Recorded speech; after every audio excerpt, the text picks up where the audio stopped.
नमस्कार, मिथिला हिंदी न्यूज में आपका स्वागत है। बिहार के मधुबनी जिला अंधराठाड़ी प्रखंड के गिदरगंज गांव का यह वीडियो है।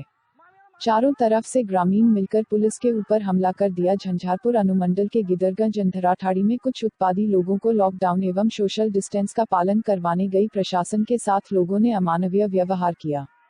उन्हें गालियों और पत्थर डंडा के साथ खदेड़ा, जिसमें कई पुलिसकर्मी हुए घायल। कुछ उत्पादी निजामुद्दीन मरकज से लौटे थे। इस वीडियो में साफ साफ देख सकते हैं पुलिस किस तरह जान बचाकर भाग।